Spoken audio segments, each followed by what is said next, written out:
just rusting grain silo somewhere out in the middle of a rural county. Right, like totally off the grid. Yeah, exactly. You drop a single solitary computer server rack inside. The power isn't even hooked up yet. But legally, because of how the ink dried on a piece of federal legislation, you are now an artificial intelligence hyperscaler. Which is wild to even say out loud. It is. You can write off the entire cost of that facility on day one, and you pay zero federal taxes on the capital you deployed. Zero. So today, we're opening up a massive stack of sources. We've got Congressional Budget Office projections, IRS revenue procedures, fresh state decoupling legislation, and the literal text of Public Law 11921 to explain exactly how a scenario like that is now entirely possible. Welcome to Market Recap. I'm Daniel. And I'm Ira. And we should point out immediately that we are stepping away from the daily market recap format today. This is a special weekend edition of our deep dive. We're tackling something much, much bigger. Yeah, we are looking at the post-enactment reality of the One Big Beautiful Bill Act, or OBBBA, as everyone's calling it, now that we're sitting here in April 2026, which is, almost a year out from its passage. Right. Our mission today is to really just cut through the noise, bypass the cable news talking points, and analyze the raw mechanics of this law. Because if you're listening to this, you are likely managing a portfolio, sure. But you're also a taxpayer. Exactly. A taxpayer, a citizen, maybe a parent looking at college tuitions, or an employee navigating new payroll rules. A structural shift of this magnitude doesn't just wait to show up in the equity markets. No, it alters the real economy way before that. Yeah. Your local hospital's billing, your state income tax filings, the viability of your kid's university, all of that changes before it registers on the S&P 500. But I do need to state very clearly before we really get into the weeds here, this deep dive is strictly for market context and discussion. We are analyzing macroeconomic policy and structural incentives. Right. This is not personal investment advice. Exactly. It does not constitute an investment recommendation. Right. So, with that out of the way, to understand the forces reshaping the economy, we first have to understand the timeline. Because the bill that was introduced is wildly different from the bill that actually became law. Oh, completely different. This all kicked off back in May 2025 with Representative Jody Arrington introducing H.R. 1. And it barely survived the House Budget Committee. By a single vote, I mean a 17-16 margin. Wow. Yeah, and then it went to the full House and scraped by 215 to 214. And those knife-edge margins in the House are really crucial context, right? Because they illustrate the intense factional compromises that were required just to get a draft over to the Senate. Right. But when it hit the Senate, it just collided with the Byrd rule. Because they were using the budget reconciliation process to avoid a filibuster, any provision that didn't have a direct, primary impact on the federal budget was vulnerable. That was a bloodbath. Yeah, the Senate essentially performed major reconstructive surgery on the House's vision throughout June 2025. Reconstructive surgery is a great way to put it. I mean, the House wanted to permanently repeal the state and local tax deduction cap, the infamous SALTY cap. Right, which people have been fighting over for years. And the Senate just ripped that out entirely. They swapped in a temporary $40,000 cap instead. The House also proposed this 10-year federal moratorium that would have prevented individual states from regulating artificial intelligence. And that went well, right? Oh, yeah. In a shocking 99-1 vote, championed by Senators Cantwell and Blackburn, the Senate killed that moratorium dead. It's so rare to see a 99-1 vote on anything these days. Seriously. And highly relevant for the infrastructure folks listening, the Senate resurrected the transferability of clean energy tax credits, which the House had actually actively tried to destroy. So following this brutal 27-hour vote-a-rama, the Senate passed the amended version 5150, relying on the vice president to break the tie. The House swallowed the changes, and it was signed into law on July 4th, 2025. But here is the reality check from our stack of sources, specifically the Congressional Budget Office. The CBO projects this act will boost GDP by 0.9% in 2026. Okay, so that's the peak stimulative effect. Right, but the trade-off, it blows a $3.4 trillion hole in the federal deficit over the next decade. Ouch. Yeah, and once you factor in the mathematical reality of debt servicing costs, the actual interest the government pays to borrow that money, the deficit impact swells to over $4.1 trillion.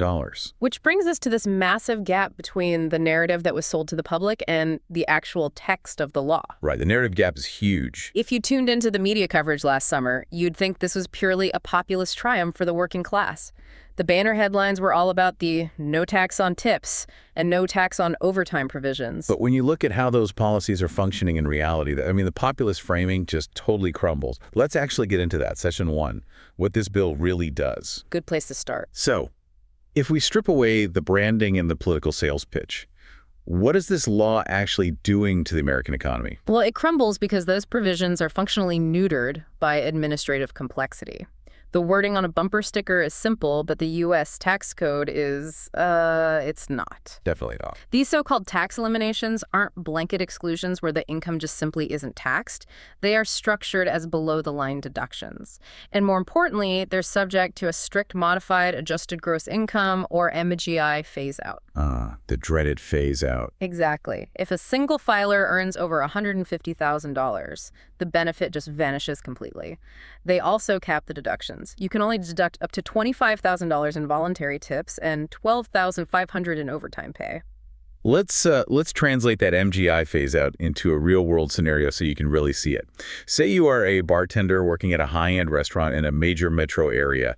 You're picking up extra overtime shifts because, rent is going up. Sure, very common. Your base pay, your regular tips, and all that overtime push your total income to $151,000 for the year. Oh, no. Yeah, because you worked harder and crossed that hard threshold, you're completely bumped out of the phase-out.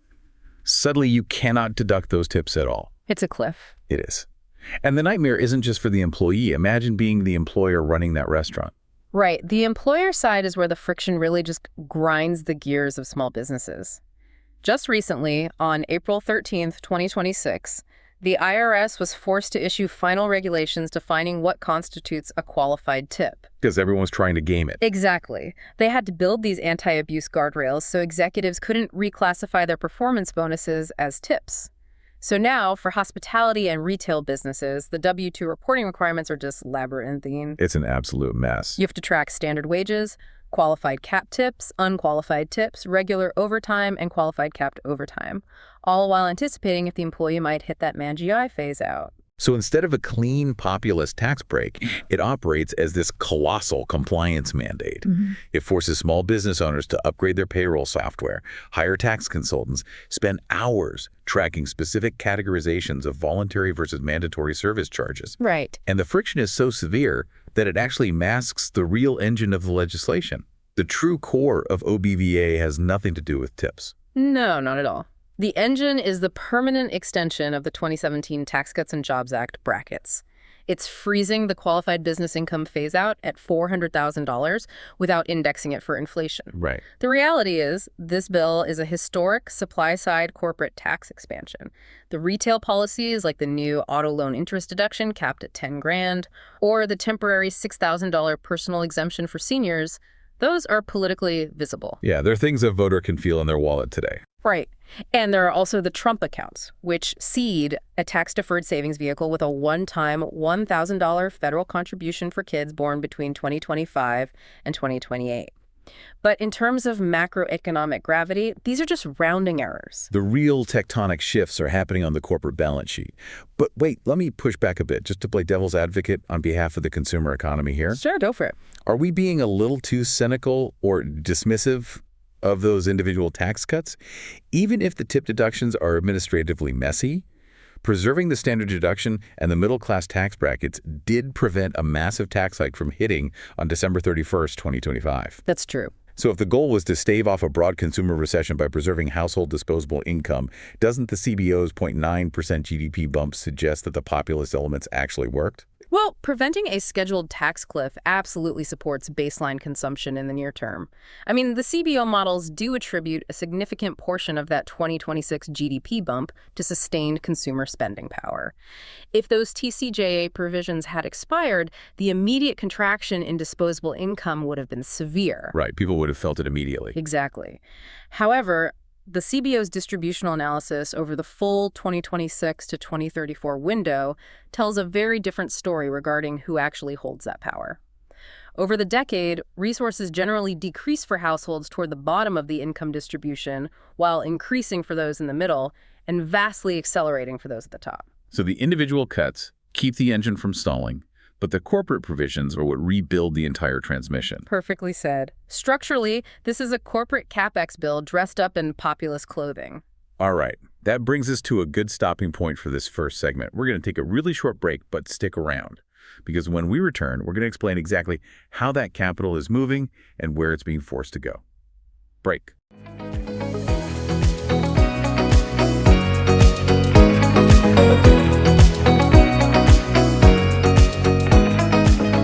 Welcome back. We are moving right into session 2. Capital gets accelerated. So where does the bill try to force faster investment? And why does that matter so much more than the headline-friendly individual tax items? Well, the government is basically using the tax code to force money into specific areas of the physical economy. Yeah. And they are using 3 massive corporate levers to do it. Right. The big 3 corporate levers. These are the structural core of this law. Lever number 1 is the retroactive restoration of 100% bonus depreciation under Section 168K. Yep. Lever number 2 is the return to 100% immediate expensing for domestic research and experimental or R&E outlays. And lever number 3 is the permanent shift of the business interest deduction limitation under Section 163J back to an EBITDA standard rather than EBIT. Let's break those down, starting with EBITDA versus EBIT, because I really think this is the most powerful yet least understood mechanism in the entire bill. Oh, absolutely. So EBIT stands for earnings before interest and taxes. EBITDA adds depreciation and amortization back into the mix. To use a household analogy, imagine you're trying to convince a bank to give you a massive loan. Okay. If they use EBIT, they look at your income after you've already accounted for the cost of a new roof and a new car you just bought. It makes your available cash look much smaller. Right, you look riskier. But if they use EBITDA, they let you ignore the cost of the roof and the car when calculating your income. That makes you look much wealthier on paper, which allows you to borrow significantly more money. By reverting the corporate tax code to an EBITDA standard, the government drastically lowered the cost of capital for highly leveraged companies. And the transmission mechanism there is profound for private equity and heavy manufacturing. If you're a private equity sponsor executing a leveraged buyout, you are loading the target company up with debt. That's the whole model. Right. Your ability to deduct the interest payments on that debt is capped at a percentage of the company's earnings. By expanding the definition of earnings to include depreciation and amortization, the cap rises dramatically. So they can deduct far more interest. Exactly. Which lowers its tax bill, which frees up cash flow to service even more debt. The federal government is effectively subsidizing highly leveraged financial structures. And when you pair that subsidized debt with the first lever you mentioned, the 100% bonus depreciation, you create an absolute powder keg for capital expenditure.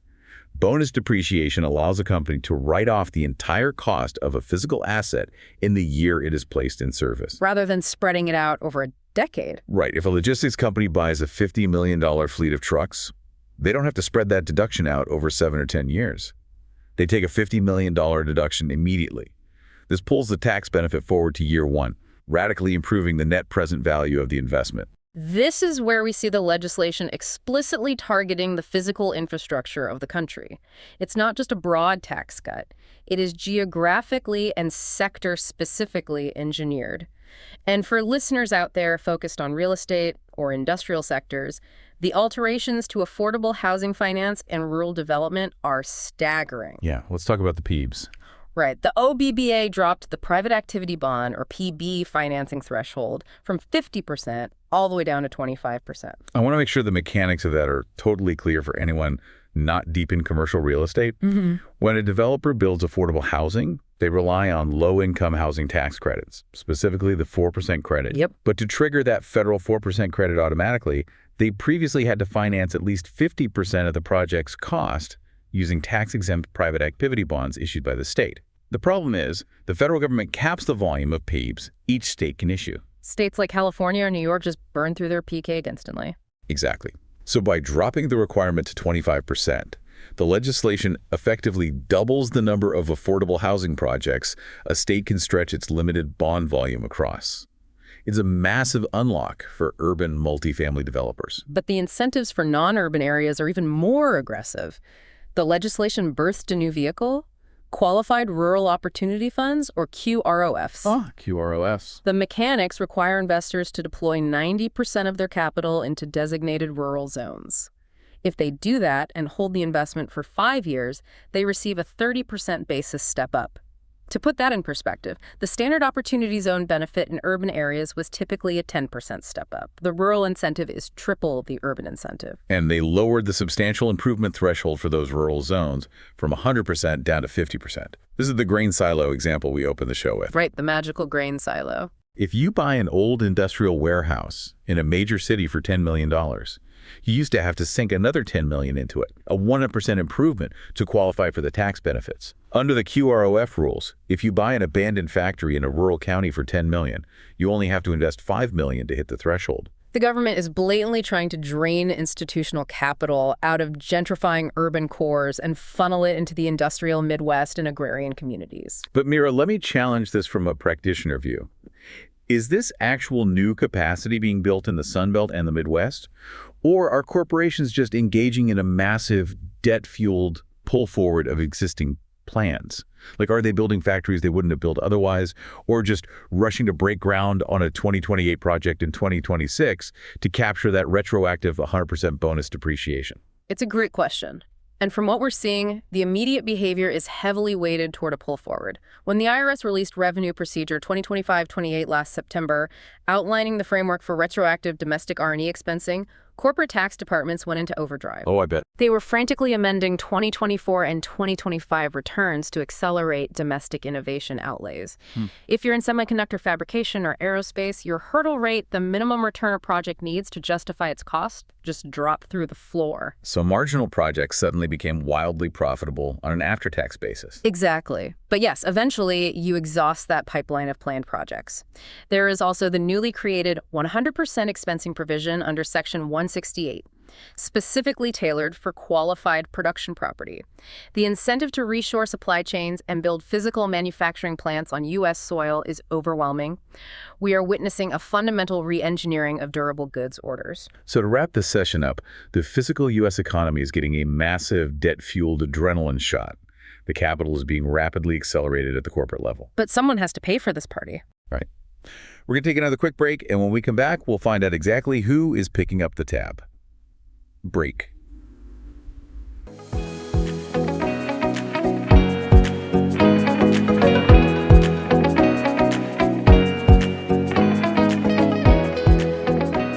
Welcome back. We are diving into Session 3, the slow squeeze on states. So if capital is being accelerated at the top, who is quietly being asked to absorb the cost? Well, the mechanism of this wealth transfer is one of the most opaque yet consequential aspects of the legislation. We are looking at an unprecedented shock to fiscal federalism. The primary artery the federal government is constricting is healthcare finance, specifically something called the Medicaid provider tax phase-down. Yeah, I think most people assume Medicaid is just this simple program where the federal government and the state split the bill for low-income health care. Right, like 50-50. But the underlying plumbing is incredibly complex. Can you walk us through how states actually fund their portion and what this provider tax really is? Sure. So to trigger federal matching funds for Medicaid, states have to put up their own capital first. Over the decades, states figured out a highly leveraged loophole.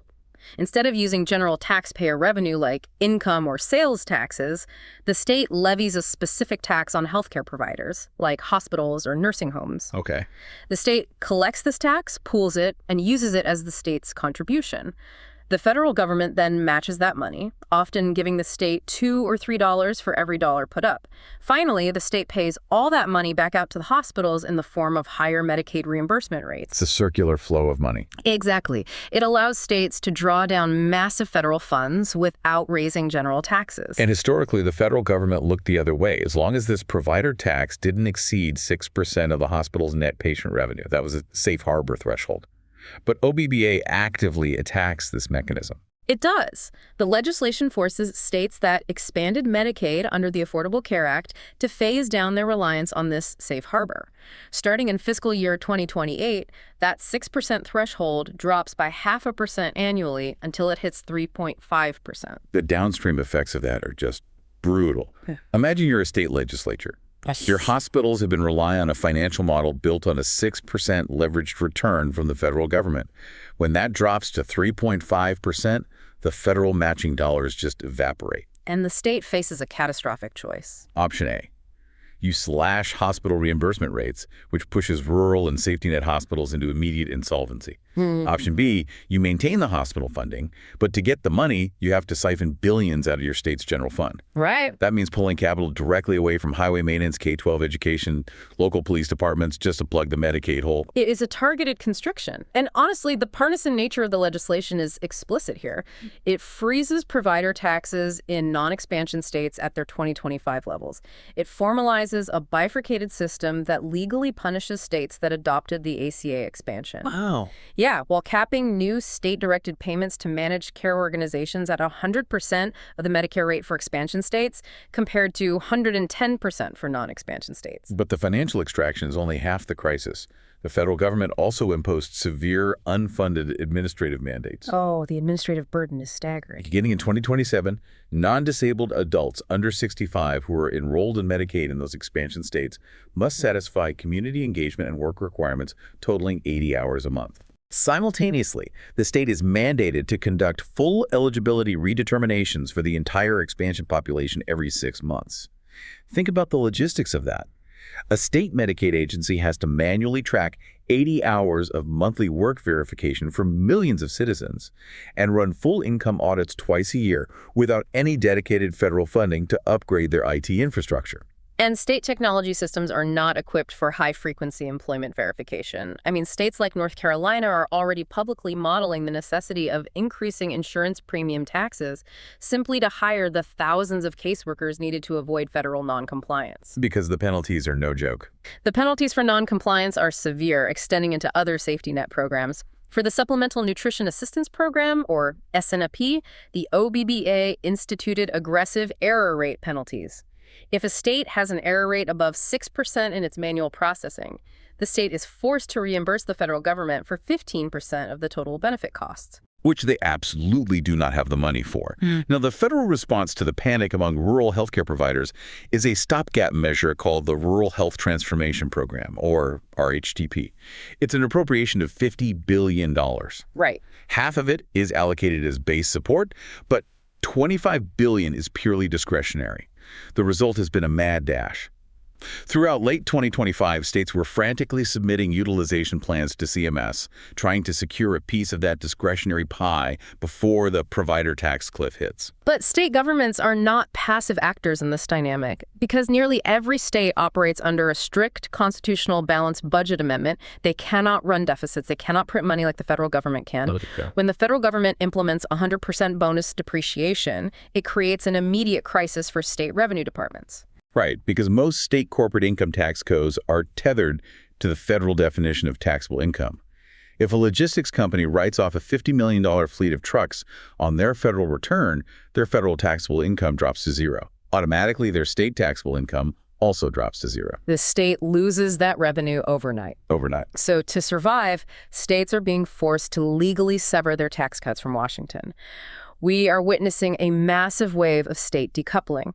Just days ago, on April 9th, 2026, Oregon enacted Senate Bill 1507. That's a huge leading indicator. It was an emergency piece of legislation designed explicitly to decouple Oregon's tax code from the federal depreciation schedules under Section 168K. Oregon looked at the federal corporate stimulus and essentially said, we cannot afford to subsidize this. We demand you depreciate that equipment over a standard time frame for state tax purposes. So OBBBA effectively transfers the cost of federal stimulus directly onto state and local governments. That wraps up Session 3. We'll take our final short break here, and when we come back, we are moving into the sectors facing the most acute structural changes.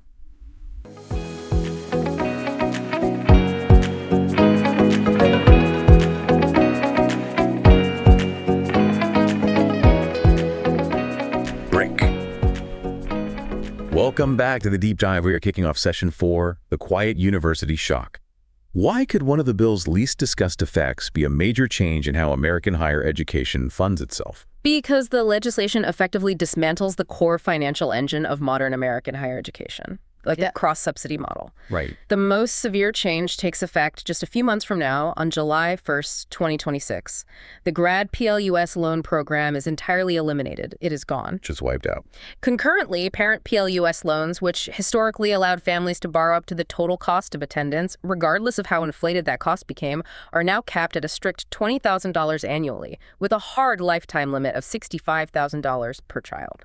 Let me put on my practitioner hat here and pull back the curtain on how university finance actually operates, just to understand why killing grad PLUS is an existential threat. For the last 20 years, universities have realized that while undergraduate tuition is heavily regulated and discounted through financial aid, graduate degrees are essentially unregulated cash cows. Right, the golden goose. Exactly. A university spins up a one-year master's degree in a soft science, fine arts, or communications. It requires very little physical overhead. They charge $70,000 or $80,000 for a 9-month program. Because of the grad PLUS program, the federal government acted as a blank check, handing the student a guaranteed loan for the full amount, regardless of the student's credit score or their future earning potential. The university collects a guaranteed federal cash, books a massive profit margin, and uses those unrestricted funds to cross-subsidize everything else. That master's degree margin pays for the new rock climbing wall at the Student Recreation Center. It subsidizes the undergraduate financial aid packages. It keeps the low return on investment humanities departments afloat. Without that federal guarantee, the risks associated with borrowing $80,000 for a degree with a median starting salary of maybe $45,000 shifts violently from the U.S. Treasury to the private credit markets. And private credit markets underwrite based on actuarial reality, not academic idealism. If an English major walks into a private bank and asks for an unsecured $100,000 loan to get an MFA in creative writing, the bank's risk model will immediately reject it. The expected future cash flows of that career path just cannot support the debt service. No, not at all. If private lenders refuse to underwrite the loans, the students cannot pay the tuition. If the students cannot pay, those specific academic departments simply collapse. And university administrations are in a state of sheer panic right now. They are currently scrambling to establish partnerships with private lenders to create institutional loan programs before the July cliff. But private credit does not have the capacity nor the irrational risk appetite to seamlessly replace the volume of federal lending. It's just not going to happen. Graduate borrowing is now restricted to unsubsidized Stafford loans, capped at $20,500 annually for non-professional degrees. There is a new, absolute lifetime borrowing limit of $257,500 across all federal programs. And the federal government didn't just pull the funding, they brought out the accountability hammer.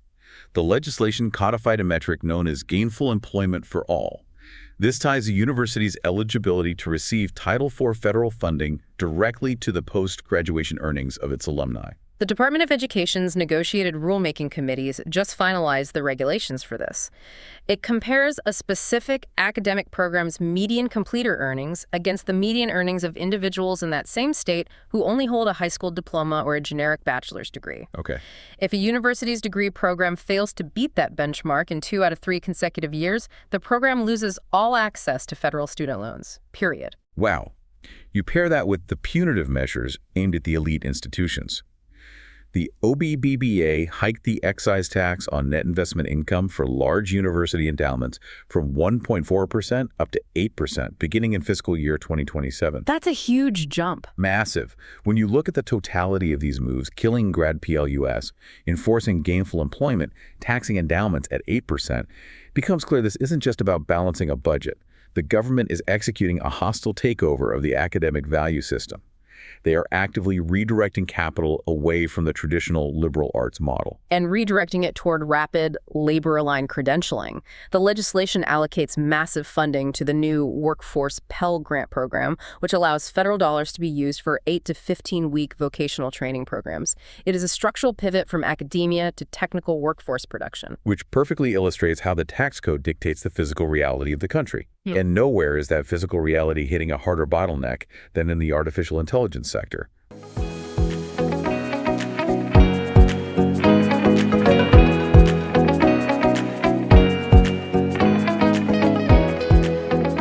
Which brings us to session 5. AI needs power, not just policy. Yes, my favorite topic. So if the bill helps fund the AI build-out, what are the real bottlenecks that could still slow it down? Well, we have all this capital flowing toward AI, but OBBBA inadvertently created massive friction points.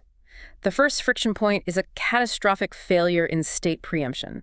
During the Senate reconciliation surgery we discussed earlier, lawmakers stripped out a provision that would have established a federal moratorium on state-level AI regulation. Right, that 99-to-1 vote. That vote was a fatal blow to a unified national AI policy. Without federal preemption, foundational model developers are now subject to a highly fragmented, aggressively enforceable labyrinth of state laws. The compliance matrix is going to be absurd.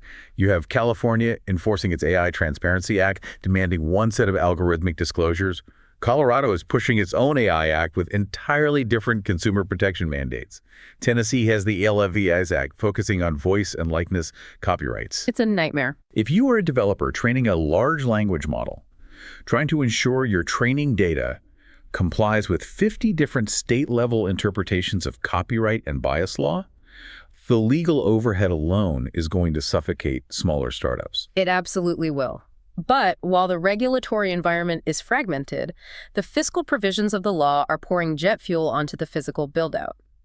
Connecting this back to the corporate tax levers in Session 2, the permanent 100% bonus depreciation drastically alters the economics for hyperscalers like Amazon, Google, and Microsoft. Yep. They are building massive multi-billion-dollar data centers, packing them with advanced networking hardware and server racks, and writing off the entire capital expenditure immediately. The federal government is also funding the Genesis mission, which heavily subsidizes the National AI Research Resource Operations Center.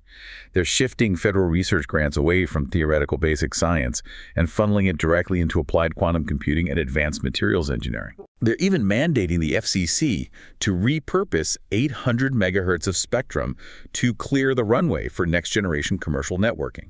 The capital is there, the hardware is there, but here is the critical flaw in the entire system. You cannot run a data center on tax credits. No, you cannot. You have to plug it into the wall. Exactly. The physical bottleneck for the AI revolution has decisively shifted away from securing advanced semiconductors to securing localized baseload power generation.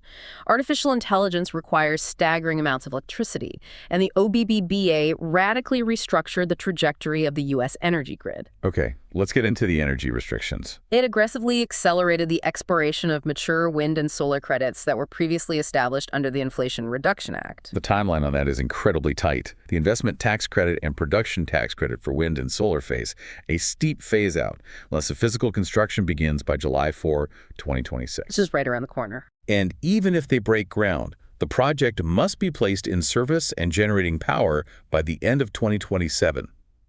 The legislation is actively making it more difficult to finance new, intermittent renewable energy projects. Instead, the incentive structure pivoted to tech-neutral baseloads. The legislation preserves and extends tax credits for advanced nuclear, geothermal, and battery storage through 2033.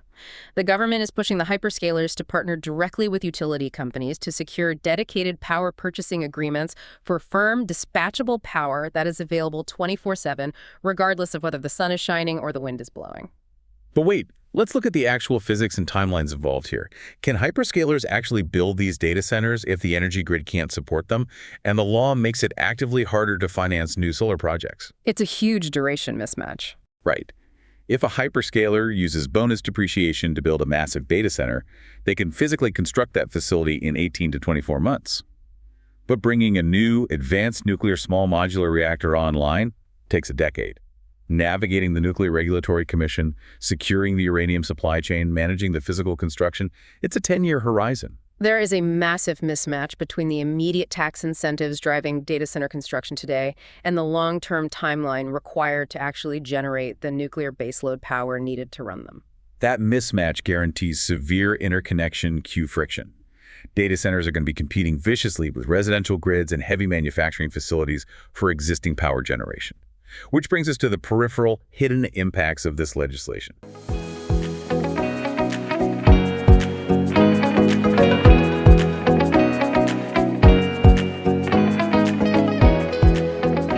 Right. Let's move to Session 6, the angles most people miss. What parts of this story are getting far less attention than they deserve? Well, there are massive risks buried in the text that are getting virtually zero attention in the mainstream financial press. Let's dig into those overlooked risks, starting with what I consider the most terrifying provision for anyone involved in infrastructure finance. The PFE Any Payment Clawback Rule. This is buried deep in the energy tax credit section. Mira, explain how the Foreign Entity of Concern framework operates. Okay, so the legislation implements strict prohibited foreign entity, or PFE, and foreign entity of concern, or FEOC, rules. The goal is to aggressively decouple U.S. energy infrastructure from hostile foreign supply chains. Makes sense on paper. Right. It prohibits federal tax credits for any project that sources critical materials or licenses technology from entities tied to China, Russia, Iran, or North Korea. And they enforce this through the Material Assistance Cost Ratio, the MACR, which dictates that a rising percentage of a project's component value must be sourced domestically or from allied nations, starting at 40% in 2026. That part makes sense, it's forced reshoring. But the Any Payment Rule is the actual landmine. The rule stipulates that if a project developer makes any payment to a specified foreign entity that grants that entity effective control over the facility at any point within 10 years of the facility being placed in service, the IRS is authorized to claw back the entire value of the tax credit. Let me use an analogy to explain how insane the risk profile of this is. Yeah. Imagine you buy a heavily subsidized electric car. 7 years later, the radio breaks. You take it to the mechanic, and they install a replacement radio. Okay. Unbeknownst to you, the company that manufactured the microchip inside that replacement radio was recently acquired by a Chinese holding company. Under the logic of the Any Payment Rule, the federal government ought to sue, declares you granted effective control to a foreign entity, and demands you repay the original subsidy you got 7 years ago, plus interest and penalties. Now scale that analogy up to $1 billion battery storage facility. Hyperscalers are desperately trying to co-locate massive battery arrays next to their data centers to manage peak power loads.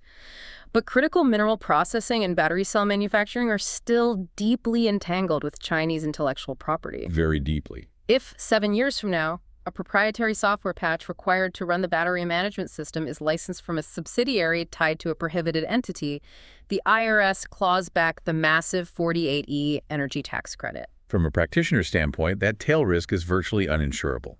Project finance relies on predictability. Capital markets are looking at this 10-year geopolitical supply chain audit risk and simply refusing to underwrite the debt. It is currently freezing massive segments of the battery storage development pipeline. Wow. The second overlooked angle is the corporate compliance nightmare resulting from the state decoupling we discussed earlier.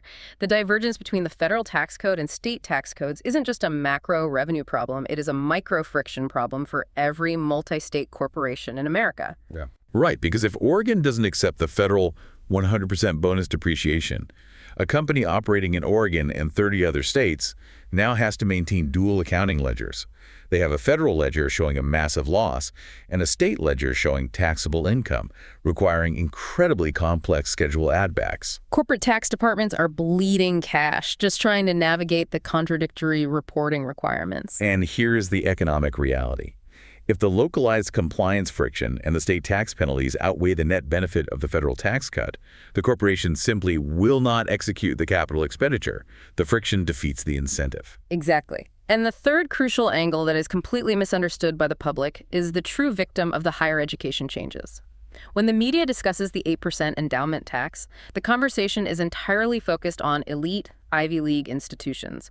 People assume Harvard and Stanford are being punished. But the Ivy League is insulated. A university with a $40 billion endowment can absorb an 8% tax on net investment income. They will just hire more aggressive asset managers. The actual devastation is happening at regional public universities. Yeah. Remember the cross-subsidy model we broke down? Elite schools have endowments to fall back on. A regional state college in rural Ohio or western Pennsylvania does not.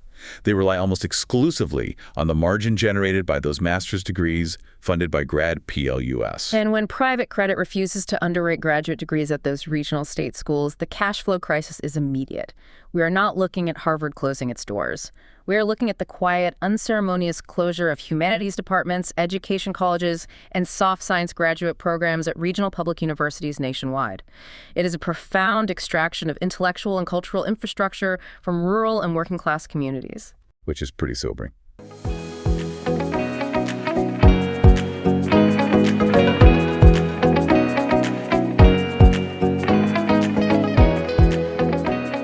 All That brings us to our final segment, Session 7, What Matters Next?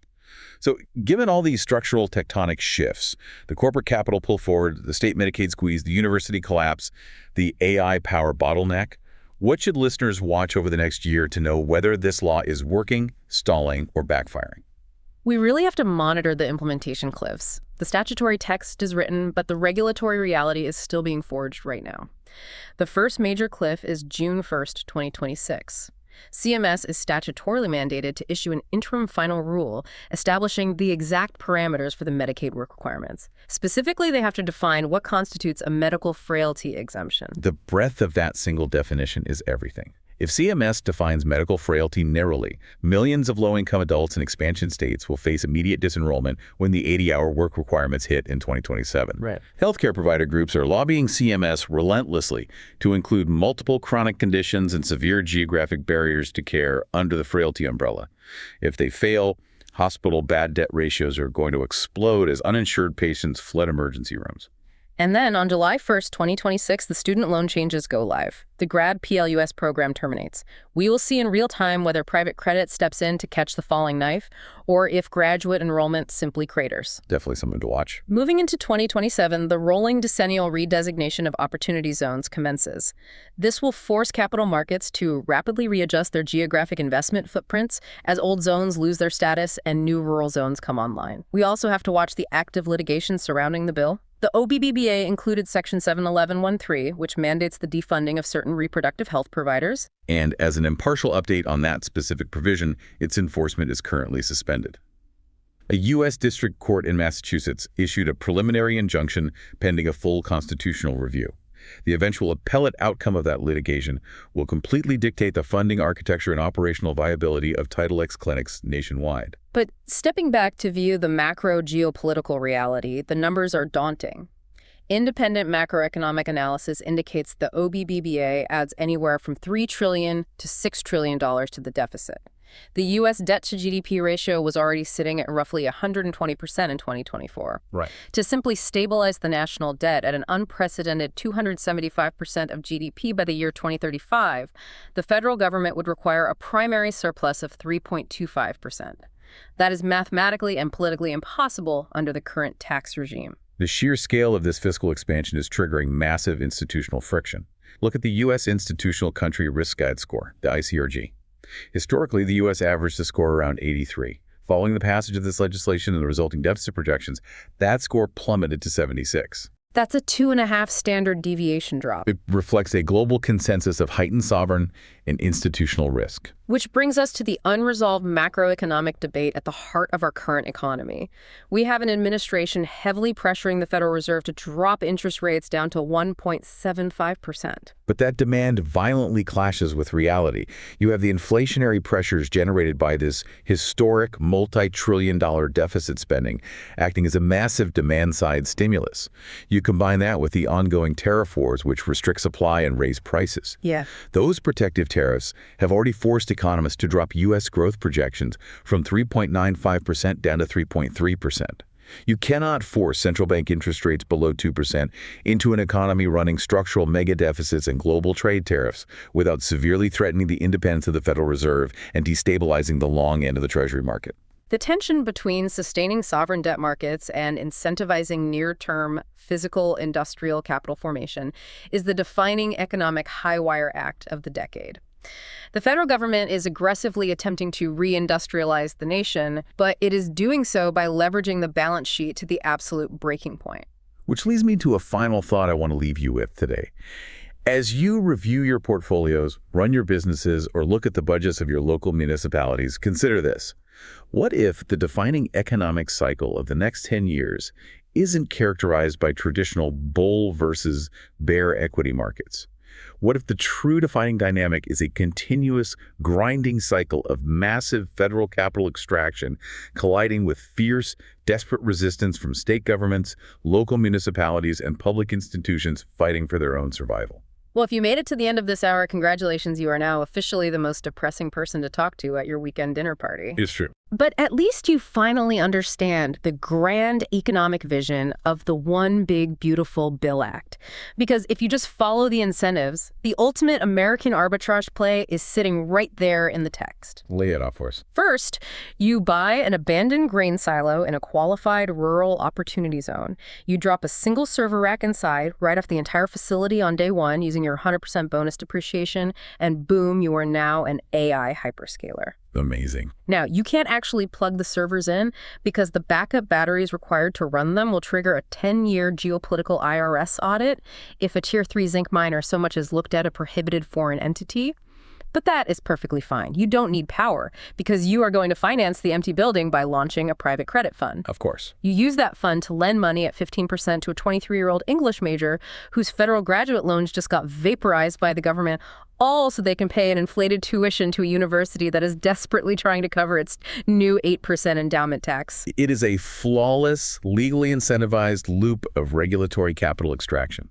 You win. You win. The only minor structural hiccup is going to be the optics at Thanksgiving.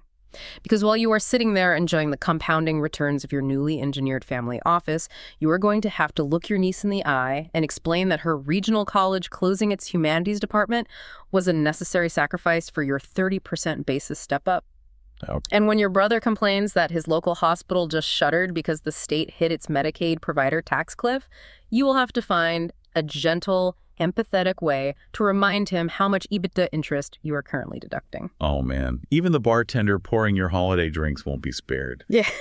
You'll have to explain that he can't actually deduct your voluntary tip because picking up an overtime shift bumped him right out of the Magi phase out. But hey, the market is the market. Enjoy the yield, watch your supply chains, and we will see you in the trenches next week.